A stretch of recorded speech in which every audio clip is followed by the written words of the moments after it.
नमस्कार, मैं सुवर्णा। न्याय टीवी में आप सभी दर्शकों का स्वागत है। कोर्ट राउंडअप की खबरें अब विस्तार से।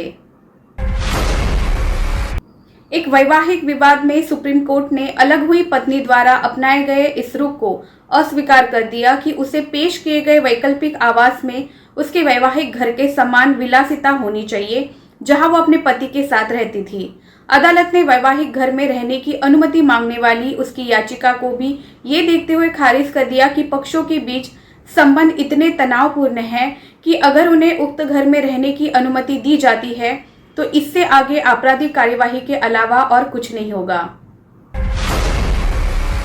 दंपत्ति मुंबई के पॉश इलाके में रहती थी और रिश्ते में खटास आने पर पत्नी ने स्वेच्छा से वो घर छोड़ दिया। इससे पहले की कार्यवाही में कोर्ट ने पत्नी को मुंबई में किराए पर अपना पसंद का घर चुनने को कहा था। बाद में कोर्ट ने मुंबई के बांद्रा में फैमिली कोर्ट के रजिस्ट्रार को निर्देश दिया कि वो बॉम्बे हाईकोर्ट द्वारा बनाए गए आर्किटेक्ट्स के पैनल से एक आर्किटेक्ट को उसके और उसकी बेटी के लिए वैवाहिक घर के रूप में समान घर का पता लगाने के लिए नियुक्त करे। दिल्ली हाईकोर्ट ने कहा है कि कोर्ट को यह सुनिश्चित करना चाहिए कि पुलिस अधिकारियों को परेशान करने के लिए दायर ओछी याचिकाओं पर विचार नहीं किया जाना चाहिए।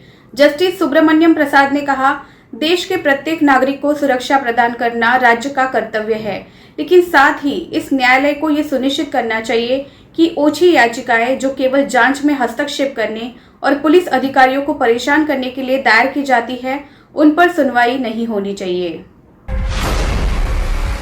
बेंच ने कहा, जिस देश के मूल संस्कृति यात्रा नार्यस्तु रमन्ते तत्र देवता अर्थात जहां नारी की पूजा होती है वहां देवता निवास करते हैं, जिस देश में कन्या पूजन की परंपरा अनादिकाल से चली आ रही है वहां बालिका को एक देवी के रूप में ही माना जाता है, जहां एक महिला के अपमान का बदला लेने के लिए भगवान राम रावण को नष्ट करने के लिए दूसरे देश में गए, जहां एक के अपमान चीरहरण का बदला लेने के लिए महाभारत जैसे भीषण युद्ध लड़ने का प्राचीन इतिहास है।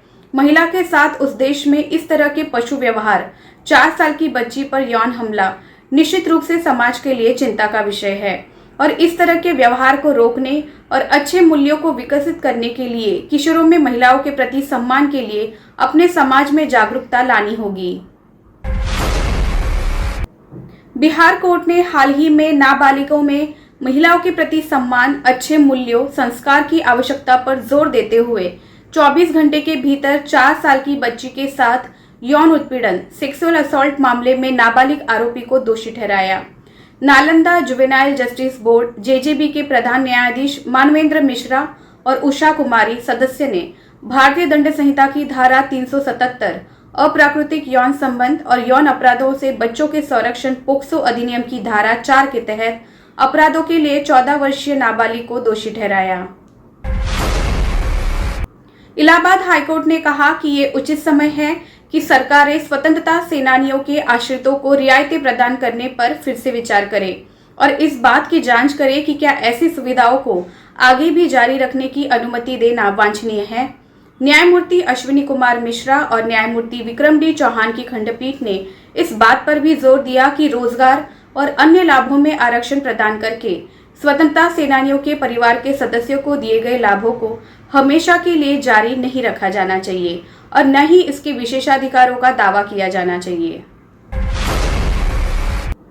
कलकत्ता हाईकोर्ट ने मॉब लिंचिंग के मामले में बंगाल के पुलिस विनियमन का पालन नहीं करने के लिए पश्चिम बंगाल पुलिस की खिंचाई करते हुए पिछले सप्ताह राज्य के 2 पुलिस स्टेशनों के प्रभारी अधिकारियों के आचरण की जांच करने को कहा।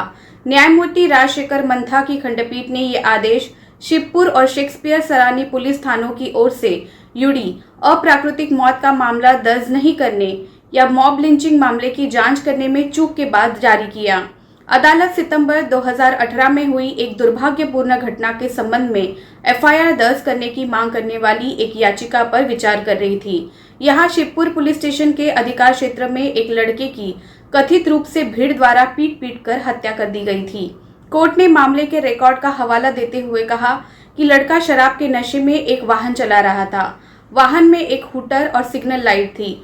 वाहन ने एक दंपति को ले जा रही मोटरसाइकिल को टक्कर मार दी जो नीचे सड़क पर गिर गया।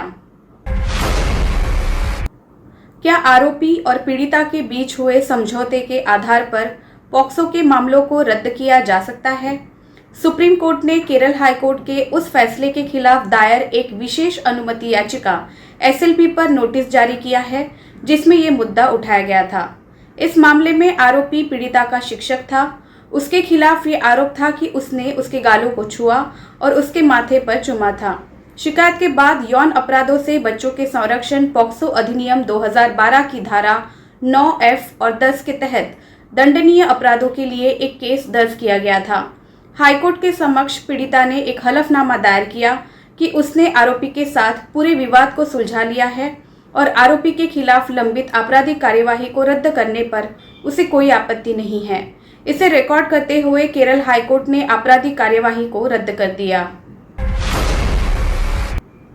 इलाहाबाद हाईकोर्ट ने हाल ही में यूपी विधानसभा में एक पूर्व विधायक की जमानत याचिका को खारिज कर दिया।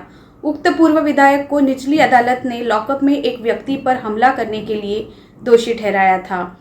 हाईकोर्ट ने पूर्व विधायक की जमानत याचिका को खारिज करते हुए कहा कि आजकल विधायिका और राजनीतिक व्यक्ति खुद को कानून से ऊपर सोच रहे हैं। इस खतरे को हल्के में नहीं लिया जा सकता है। इससे सख्ती के साथ निपटा जाना चाहिए।